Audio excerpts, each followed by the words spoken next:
سلام دوستان، کیمیا هستم و به چنل کیمیکس کی خوش اومدید. خب تو این ویدیو اومدم به یه داستان واقعی دیگه ریاکشن برم. از این داستان واقعی میبینم که این ویدیو رو دوست دارین و ازشون درخواست میکنیم، پس من انجامشون میدم. بذارین تایتل این داستان واقعی امروز واسهتون بخونم. من زیادی خوشگلم. بله، این داستان داره واقعا از اینکه چقدر زندگی وقتی که تو خیلی زیادی خوشگلی سخته. من خیلی خوشگلم، چه وضعشه؟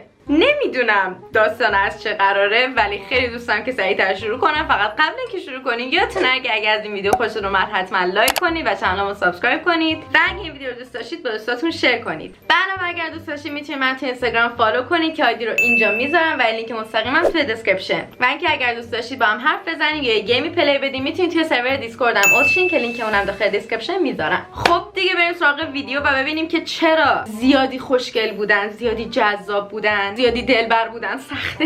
Hi, I'm Callie, and I'm going to tell you a story that might seem a little unusual.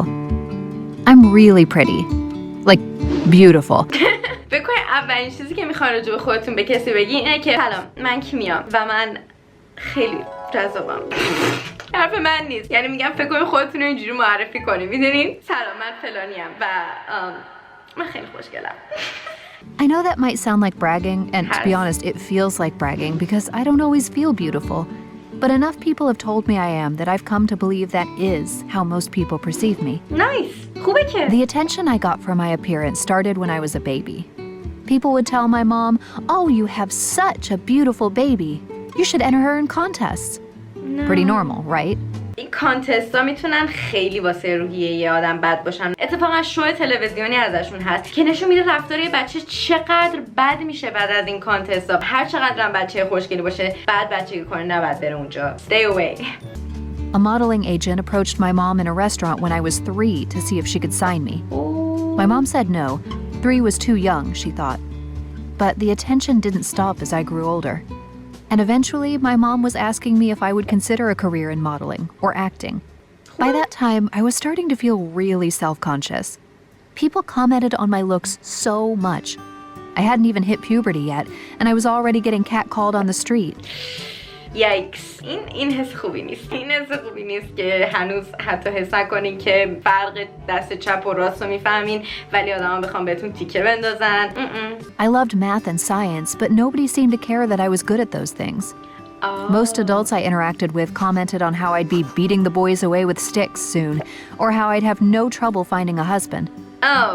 When I was 13, I started a YouTube channel dedicated to robotics, one of my greatest loves. But in the comments section, people would leave comments like, "You're hot," or "Shame you're not legal," stuff that made me really uncomfortable. I started wearing baggy clothes to hide the curves I was developing. I kept my textbooks over my chest in the hallways at school. I started getting so anxious about when the next unwanted comment would come that I would spend breaks between classes in the restroom throwing up. اوکی، خب من الان کم کم درکش میکنم، میفهمم که چی میگن. اگه درکش میکنم چون مثلا فکر کنم بگم دختر میفهم چی میگی چون منم خیلی جذابم. نه، ولی میفهمم حرفشو به خاطر اینکه خیلی وقتا شده که سعی کنیم یه کاری انجام بدیم ولی به خاطر اینکه به یه اسم دیگه شناخته شدیم ملت هنوز همونا ازمون انتظار دارن و یه جایی همون جوریه دیگه. مثلا میدونی چی میگم؟ مثلا همه بهش میگن با این ظاهری که تو داری 100% توی مدلینگ یا بازیگری خیلی میتونی موفق بشی. ولی خب علاقه این بشر به ریاضی و علوم و رباتیک و این چیزاست و خب یه ذره سخته که طرف علاقش، یعنی یه ذره که نه، سخته که طرف علاقش به یه سری چیزاییه ولی کلا ملت وقتی میبیننش میزنن تو جاده خاکی و اصلا واسه علاقش و کاری که داره انجام میده نمیبیننش، واسه چیز دیگه فقط میبیننش. اوکی، متوجه حرفش شدم که چرا زیادی جذاب بودن خیلی دردسر داره. واقعا میتونه دردسر داشته باشه. الان دارم میفهمم که چی میگه. I started showing up late for class so I didn't have to walk through the halls when there was a crowd. And the other problem with being too pretty, people don't like you. Other girls think you're full of yourself, and guys only want you so they can brag to their friends about how they got with you. People also don't think you're smart. I was the butt of so many dumb blonde jokes, even though I was a great student. دقیقاً. خب اینجوری که میگه بلونده و یه جوکی دارن خارجی‌ها دام بلوند که یعنی کلا همه بلوندا از اینن که فقط به ظاهرشون اهمیت میدن و خوشگل میکنن ولی خب از نظر ذهنی پایینن. نمیدونم چه اینجا کدام ولی به هر حال این شخص داره سعی میکنه خلافش رو ثابت کنه و به مردم روی واقعیشون نشون بده. اون روی آدم باهوش، آدمی که به علم، ریاضی اینجور چیزا علاقه داره. ولی خب ملت همچنان بهش میگن Yo, you're hot. You're hot. این خیلی بده میدونم. اوکی این بده. ببخشید قضاوتت کردم. Once, my mom told me I was so pretty that I wouldn't need to worry about going to college. I'd be able to snag a doctor or a lawyer and he would take care of me. No. That hurt more than anything. خیلی بده مامانش اینو یعنی چی؟ تو باید به عنوان مادرش تشویقش کنی که صاحب زندگی خودش بشه، همه چیزایی که میخواد خودش بره به دست بیاره. برای میشه که برو با یه دکتر ازدواج کن. No. Between my self-consciousness and the way my classmates resented me, I didn't have any close friends. And with the way people didn't take my aspirations seriously, I started to doubt my own ability to have a career in robotics like I wanted. So I decided that if this was how the world was determined to see me, as just an object, then that's what I'd be. No. I traded my baggy clothes for low-cut tops. I started wearing lipstick and flirted with the guys who gave me attention. نه دیگه نه. این وضعیت درست نیست آقا. خب این که Even if همه I چیو knew they had girlfriends. آقا این همه چیو بدتر میکنه. حالا صرفا گفتم که بدونی ولی همه چیو بدتر میکنه. I did not care about anyone.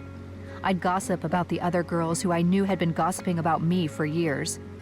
I stopped trying in my classes. A couple of teachers noticed, but I blew them off when they tried to talk to me. I wasn't sure if this made me happy, but I kept doing it, perhaps because I was so tired of proving my real self to others. I didn't stop. For homecoming, I wore the sexiest dress I could find. A chaperone told me I'd violated the dress code and handed me a sweater to cover up.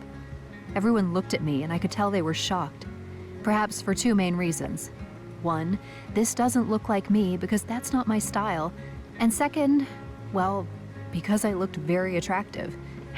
However, twinges of my old self-consciousness resurfaced. خب این دقیقاً یکی از مشکلاییه که پیش میاد وقتی یه آدمی یه ظاهری داره بعد یهو عوضش میکنه، چون همه عادت دارن به دیدن ظاهر قبلی و وقتی یهو کلا میزنی زیر همه چی، حتی اگه از اینایی باشه که مثلا خیلی لباس مثلا فنسی میپوشه ولی بعدش یهو میزنه تو جاده خاکی میذاره تو لباس خیلی ساده تر، حتی اونم میتونه جلب توجه کنه. چه برسه به این که آدم ساده‌ای باشی بعد یهو بخوای بیای اون شکلی شواف کنی خودتون نشون بدی، اون دیگه این وضعیت زشته، کثیفه، مستهجنه. نو بازم میگم این راهش نیست. Then a guy walked by چطوری and pinched my جونه؟ backside. That was the last straw. I couldn't take it. I started to cry uncontrollably. People began to stare at me, some of them snickering and whispering to each other. What are you looking at? I screamed at them. Stop staring at me. I couldn't stop myself. I felt so hurt and confused and alone. I fled the dance and went out to my car. My hands were shaking so badly, I was lucky I made it home in one piece. I locked myself in my room and refused to come out.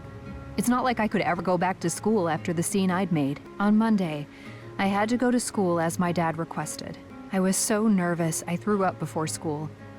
But I had a meeting. من فکر میکنم این مشکل انگزایتی داره، یعنی اضطراب، یعنی آدمایی که کلاً استراب چه توضیح بدم. اگه دوست راجع به انگزایتی بدونین خب سرچ کنین راجبش، ولی خب زمانی که یکی